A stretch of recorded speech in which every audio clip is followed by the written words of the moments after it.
This comes the day after he resigned from Congress because of other allegations against him. Plus, the husband of a missing woman in the Bahamas has been released by police without charges.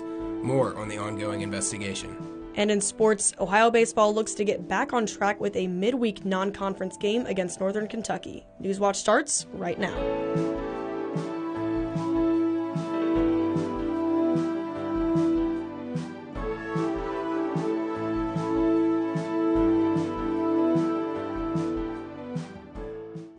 Good evening. I'm Natalie LaFleur. And I'm Donovan Varney. Welcome to Newswatch. Amy Acton is in Athens fundraising and meeting Ohio University students and Athens residents.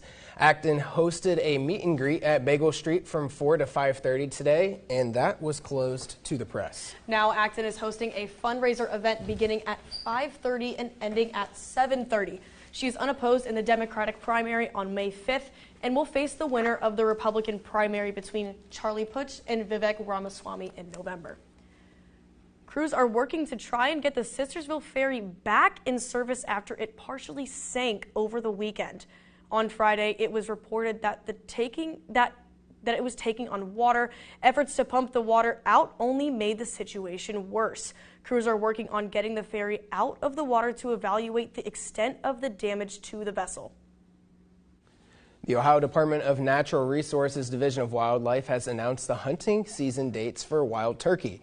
During the 2025 spring turkey season, hunters checked over 16,000 birds. Ohio's upcoming turkey season dates are as follows. Regular spring turkey season here in the South Zone is from April 25th to May 24th. The South Zone covers the majority of Ohio, comprising 83 counties. In the 5 counties in the Northeast Zone, it's May 2nd through 31st. The Northeast Zone includes Ashtabula, Cuyahoga, Geauga, Lake, and Trumbull counties.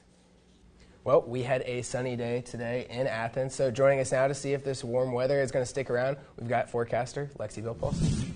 Thanks, Donovan. Good evening, Athens. Currently here it is 81 degrees with mostly clear skies and winds from the southwest at about 17 miles per hour with gusts of up to 22 miles per hour. Now, it may be a pretty windy day out, but it doesn't take away the fact that it was absolutely beautiful today. Now, we did see some more cloud cover this morning, but that quickly decreased as we went into our afternoon and now evening hours. And we saw a little bit more sunshine, which is a lot nicer than what I was looking at when it came to forecast the last couple of days, and we were only looking to be a bit partly cloudy today, but beautiful sunny skies today. Now, that is due to this stationary front to our north. We did have a chance of pop-up showers today, but those all fired up to our north and quickly missed us. So luckily, that also led into our absolutely beautiful weather day. But that doesn't take away the fact that we still have that chance until about sundown tonight. Now, today we had a high of 82 with that 50% chance of rain with a low of 64. And tonight we'll have that low of 64 with partly cloudy skies and tomorrow's sunrise at 6:49 a.m. Thanks, Lexi. Another woman is accusing Democratic Congressman Eric Swalwell of inappropriate behavior. Swalwell announced yesterday he is resigning from the chamber due to the allegations, but Swalwell has denied previous claims against him. Lana Drews said she met Swalwell 3 times in 2018 while she was working as a model in Beverly Hills. At their 3rd meeting, she believes he drugged her drink.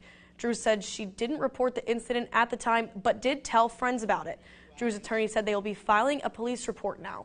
Her attorney says they have text messages, journal entries, and photos they'll be sharing with investigators. Coming up, police have charged the man accused of attacking the home of OpenAI CEO Sam Altman. And it's been a slow start for the housing market this spring. More on what's going on with housing prices. And it was an absolutely beautiful and warm day today, but will that stick around for the rest of the week? We'll find out more when Newswatch returns. In this episode, actor Kate Burton and media mogul Barry Diller uncover their roots. Oh my God, I'm amazed. Please turn the page. No. It's just strange. This late in my life, I've learned something so central. Have you ever heard anything about that? No. I've known nothing. Oh my God. Does the learning all this change the way you see yourself? Yes. I can't believe it. Tonight at 8 on WOUB. Now streaming on the PBS app, the definitive collection from Emmy-winning scholar Henry Louis Gates Jr. From full seasons of Finding Your Roots. These are your immigrant ancestors. Oh, my goodness. To acclaimed documentaries. Black Americans created a world behind the veil. Discover the incredible history that connects us all. Stream the Henry Louis Gates Jr. collection now with Passport on the PBS app.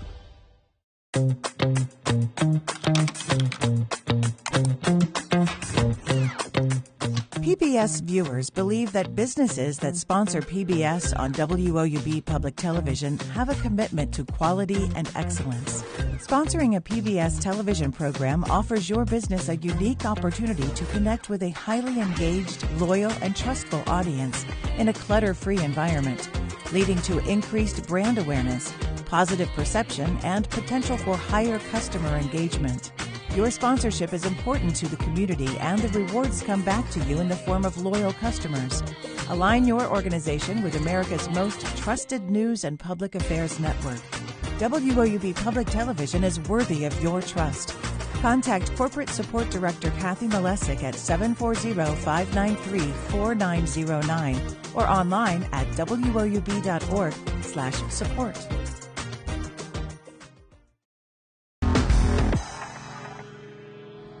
The American husband of a missing woman in the Bahamas has been released by police without charges. Investigators arrested and questioned Brian Hooker after he said his wife fell overboard and disappeared in rough waters. Michael Yoshida has the latest on the search and investigation. Do you have any message for anyone? Brian Hooker was silent as he left a Bahamian police station Monday night. Anything at all to say, Brian? Hooker was arrested Wednesday and questioned in the disappearance of his wife Lynette, who he reported missing at sea in early April. Hooker's denied any wrongdoing and was released without charges as the investigation and search continues. I am happy to see that justice is really working in this country. Right? They had no evidence and they had no choice but to release him. Married for 25 years and experienced sailors, the Michigan couple shared their travels on social media. Hooker told investigators on April 4th he and his wife were in a small boat returning to their yacht when rough waters caused Lynette to fall overboard, and strong currents carried her away. When he made it back to shore, Hooker alerted police and an urgent search started. Lynette's daughter has raised allegations of a turbulent marriage and called for a full investigation. Like, why wouldn't he drop anchor and look for her? Why did he paddle the other way? Just doesn't make sense. After days of searching, Hooker was arrested for questioning. A U.S. Coast Guard criminal investigation was also opened. Following his release, Hooker maintains his innocence and says he hasn't given up hope on finding his wife. I won't be able to stop looking. You want to keep looking for Lynette? I'm going to need somebody with more authority to tell me to stop. I'm Michael Yoshida reporting. The FBI and local authorities in San Francisco announced attempted murder and attempted arson charges against the man accused of throwing an incendiary device at the home of OpenAI CEO Sam Altman. Authorities say after attacking Altman's home, the suspect went on to strike at the glass doors of OpenAI's San Francisco headquarters with a chair. Police arrested suspect Daniel Moreno-Gama on scene. The announcement of charges came the same day that FBI agents reportedly raided Moreno-Gama's home in Texas. According to authorities, San Francisco police found a document Moreno-Gama wrote that opposed AI. They allege he wrote about killing Altman and that he listed the, quote, names and addresses of apparent board members and chief executive officers of AI companies and investors. President Donald Trump's criticism of Pope Leo continues. He told an Italian newspaper that the pontiff doesn't understand the nuclear threat posed by Iran. Trump said he shouldn't talk about the war because he doesn't know what's happening. And this all started with Trump's social media post last week threatening to kill an entire civilization, a threat Pope Leo called unacceptable. Then Trump lashed out online Sunday saying the pontiff should get his act together. He also claimed he was only made pope because the church needed an American to deal with Trump. All right, well, a lot of Trump stuff there, but, we had some nice weather. We did. We've had some nice weather over the past couple of days. Been able to get outside, played some pickleball. Got to do some running, getting ready for the Athens Half Marathon on this Sunday. So, I don't know. How do you think we're looking for the rest of the week? Yeah, it's going to be absolutely beautiful. We are going to stay in the 80s up until about the weekend before we have another system come through, which will cool us down a little bit, but we can look at that here. So currently here it is 81 degrees with mostly clear skies with winds from the southwest at 17 miles per hour with gusts of up to 22 miles per hour. So a little windy, might feel like you're trying to blow away a little bit, but still absolutely beautiful today. Now we did see some more cloud cover this morning. That quickly decreased as we went into our afternoon and evening hours and is giving us more beautiful sunny skies. Earlier forecasts were not really showing much promising sunny skies, but luckily those rain showers from today haven't really hit. So we actually were able to be pretty beautiful today. Now, the showers we were expected to have today didn't necessarily fire off here. They fired off more to our north and passed us completely, which is completely nice. Our friends up north out in the Cleveland area, they did get some severe thunderstorm warnings, but here in Athens, we are absolutely beautiful. Now, we do have that stationary front to our north, which is part of the reason why we are having a chance of spotty showers for today. A little bit tomorrow, not as high, but definitely on Thursday as well. Yeah, it's because it is just sitting up here. But like I said, everything was just firing off to our north and not really impacting us at all today. Today we did have that 50% chance of showers that still will roll into after sunset before we hit our overnight hours tonight. So that possible shower or two is still in the air.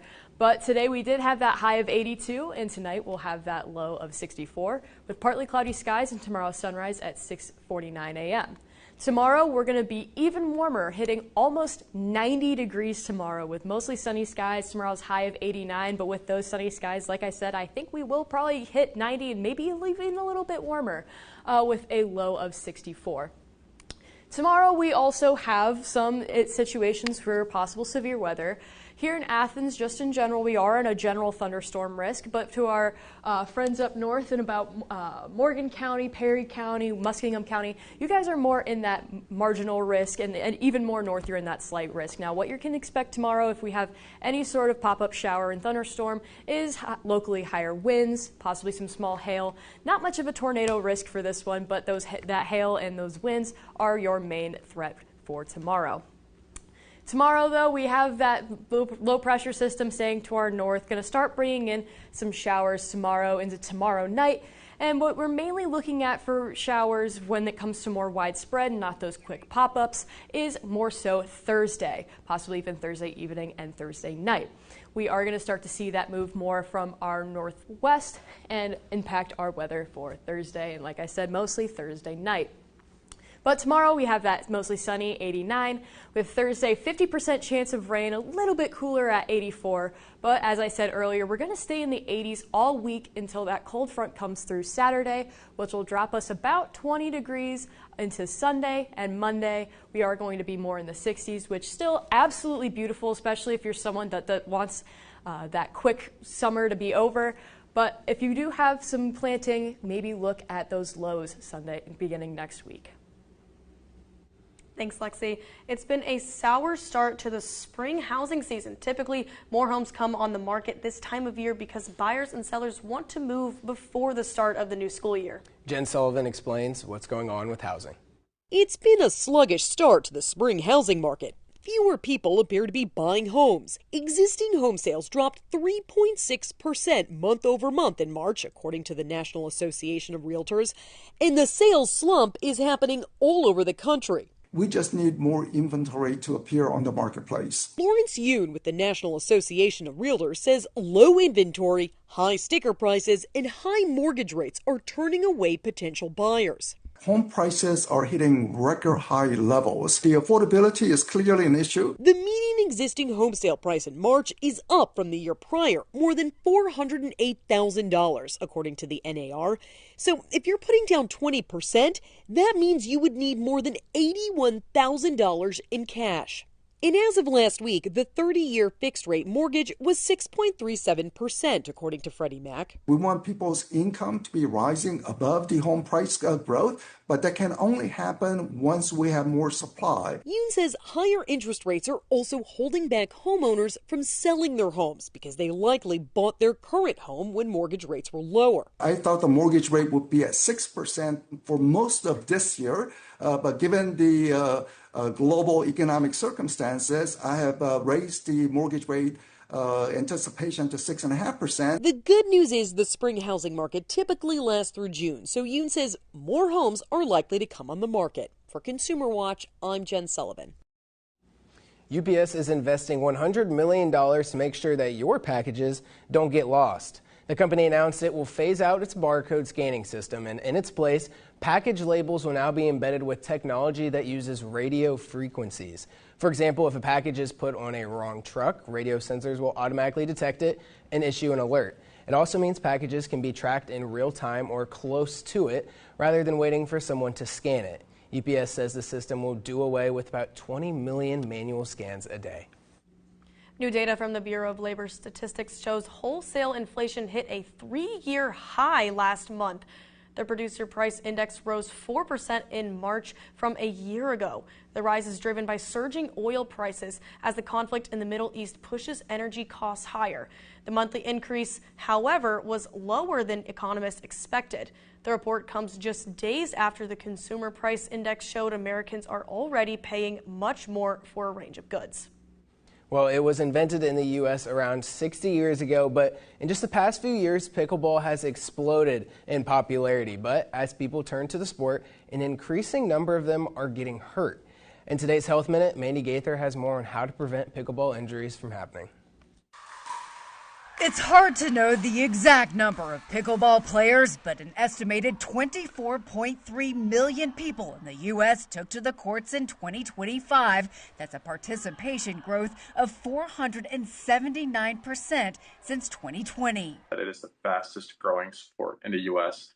across the entire age spectrum. Dr. Trishul Kapoor with Cleveland Clinic says pickleball provides a number of physical and mental health benefits, but with any sport, injuries are bound to happen. Kapoor says he commonly sees players with shoulder joint and rotator cuff injuries, wrist injuries, muscle strains, and ligament sprains in the knees and ankles. He says preventing injuries starts with preparing your body before playing pickleball. When joints and muscles are not adequately warmed up, and it's exactly what it means, literally, there's not enough blood flow to the region, there's not enough relaxation, elasticity to the tissue, they're more prone to injury. Kapoor says it's also important to have proper equipment. That includes appropriate shoes with cushioning and good grip to prevent slips and falls, having the right paddle for your body and hand size to lower risk of wrist injuries, and avoid tight or confining clothes that can impact how your body moves. Finally, he says to focus on posture and your technique,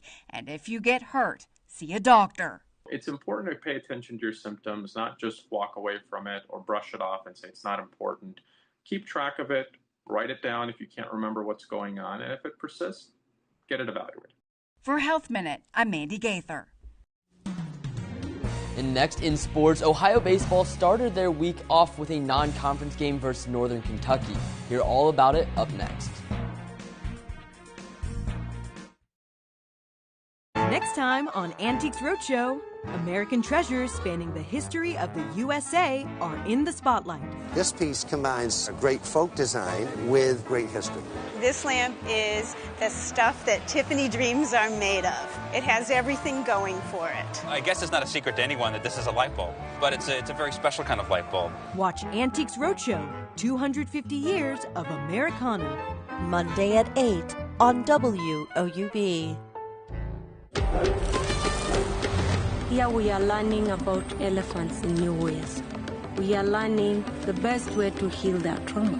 At Rateti Elephant Sanctuary, each elephant is navigating its own path back to the wild. It is very, very hard to say goodbye. This will be the ultimate test of a journey years in the making. Wednesday at 8 on WOUB. The estate was drenched in chemicals. And so we started this extraordinary experiment. Feels like you're moving back in time. We can bring back life where there was no life before. It's the stuff of fairy tales in a way.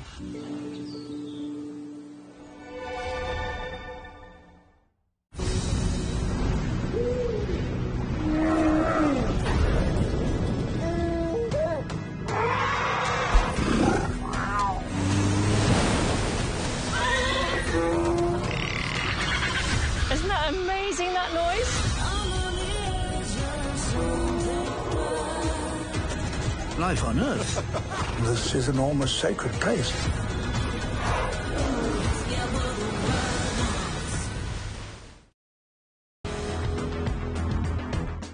With sports, I'm Evan Johnson, and Ohio baseball returned to the Diamond today, traveling to Highland Heights, Kentucky to take on Northern Kentucky. The Bobcats have never beat the Norse in baseball, losing all 5 previous matchups, and it was a rough start for Ohio, giving up 6 runs in the bottom of the first inning, but the Bobcats kept slowly clawing their way back into the game, and in the 7th inning, Ohio brought it back all the way within 2. Will Henson was on fire at the plate. In his first 3 at-bats, he totaled 3 hits, including a home run and a double. But despite the comeback, the Bobcats were not able to steal a win, losing 11-8. Ohio's next game will be against Central Michigan on Friday. And after another MAC Series win over the weekend, Ohio softball will host non-conference opponent Marshall tomorrow evening. The Thundering Herd have had the Bobcats' number, winning the last 3 matchups. Ohio's bats will need to stay hot. Bell Hummel continues to lead the team with a .476 batting average, but they will be facing a pitching staff that has just under a 3 ERA this season. Skip Miller started to find her groove in the Bobcats' last series against Bowling Green. She pitched 12 innings, allowing only 3 earned runs while picking up 12 strikeouts. First pitch will be at 5:30, and fans are encouraged to bring their dogs for bark at the park. Over the weekend, Ohio Track and Field competed in the We Fly Challenge at Ball State University. Several Bobcats had great performances and finished top 3 in their events. The one event Ohio placed in first was in the women's 4x400 meter relay. Ava Kincaid, Sydney Huckstup, Olivia Mendlow, and Jada Irwin combined for a time of 3 minutes and 44 seconds, which was the 3rd best in program history. The Bobcats have also excelled in the field events, placing in the top 3 for triple jump, long jump, and discus. The next meet for the Bobcats is in North Carolina for the Wake Forest Invitational. And then over in the MLB, the Cleveland Guardians are in first place of the AL Central and got back on the winning side, beating the St. Louis Cardinals last night 9-3. Cleveland starter Gavin Williams had a solid outing, throwing 5 innings and allowing only 2 runs. But the story of the game was the Guardians' bats. They recorded 11 hits, with 5 of the 9 batters reaching base safely at least twice. Cleveland also took advantage of the long ball as Angel Martinez started the game off with a solo home run, and Brian Rocchio also homered in the 6th inning. Game 2 of the series is tonight at 7:45. The Cincinnati Reds will start their series with the San Francisco Giants tonight. The Reds have started to slow down, losing 4 of their last 5 games, but are currently still 2nd in the NL Central. Brady Singer will start on the bump for the Reds. Through Singer's first 3 starts, he has posted a 7.71 ERA. The Giants are also looking to gain momentum back after losing their last series to the Orioles. Game 1 just started with the first pitch set at 6:40. And Ohio baseball kicked things off tonight, but there is a lot of action throughout the rest of the week, and we've got you covered. Be sure to follow Bobcat Showcase on X, Instagram, and Facebook. Still ahead, a 95-year-old veteran in Cincinnati got a special celebration for his birthday. The American Revolution is about to escalate. For the first time, revolutionaries are striking at Britain itself. I'd like to dig into the details. It was the closest we came to an anarchy. He was a fantastically placed spy, living with Ben Franklin. I'm going to follow new clues. They believe there's a team of saboteurs at work. To get closer to the truth. This was dynamite. Tonight at 9 on WOUB. Every now and then, an essay continues to speak to people. Henry David Thoreau wrote about the impact of industrialization on nature and society. He tried to live a simple and intentional existence. I went to the woods because I wished to live deliberately.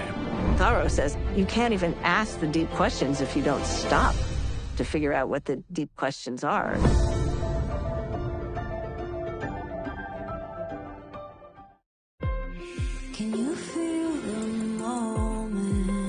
The American Revolution changed the world.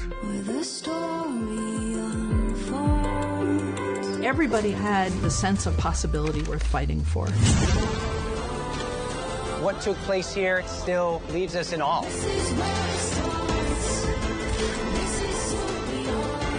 We can work towards equality together. Wow, this is the missing piece. Incredible. To confront these figures from ancient history is a great privilege. Our history tells us who we are, where we came from.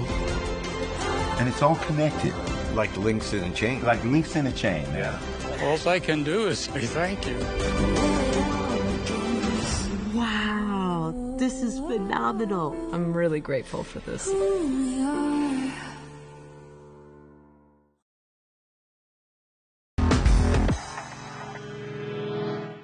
A 95-year-old veteran in Southwest Ohio has a one-of-a-kind connection with these local students. Daisy Kershaw reports on how the kids gave back to him. Hi, kids.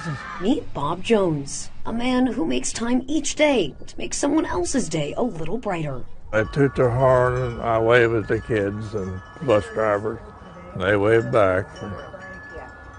And a lot of people in the cars wave, and the kids roll the window down and holler, Mr. Bob.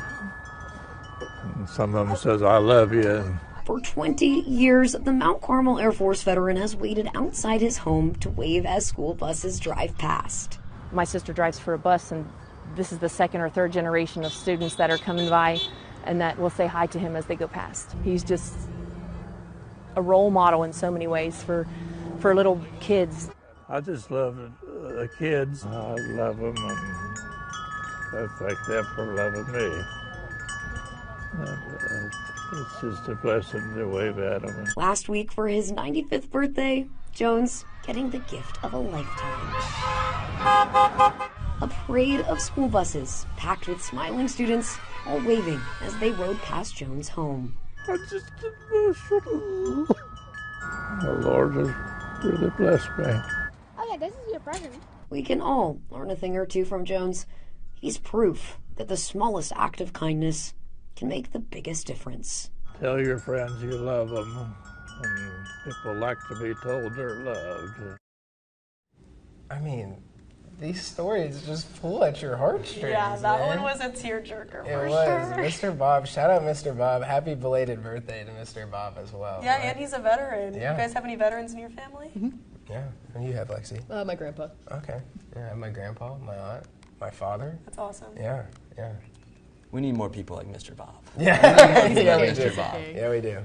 Yeah. It even helps because this past weekend was so nice. Yeah. Oh yeah, Great I know. weather He for his did. birthday, Yeah. We want to take a last little look? Yeah, let's do it. Let's see it. Perfect. So today we did have beautiful sunny skies, a high in the low 80s, and we're going to continue to warm up into tomorrow. We're hitting almost 90 with mostly sunny skies. But Thursday we are going to have a bit of a break in those sunny skies with a 50% chance of rain and a little bit cooler in around 84. We're going to stay in the 80s Friday, but Saturday we are expected to have a bit of a cold front come through that will impact the end of our weekend and the beginning of our week next week. Now, it still will be beautiful, especially if you're someone who's thinking to yourself, it warmed up way too quick. You'll still be able to have those windows open and it'll be absolutely beautiful during the day, but I know it's a little early, but if you have already started planting those spring flowers, you might want to take a look at those overnight lows being in the upper and low 30s, especially on Monday with that low of 34. So just take a look at that because remember, frost can kill those early spring flowers. Well, that does it for our broadcast this evening. Thanks for watching. Yep, stay tuned for the PBS NewsHour coming up next, and have a great night.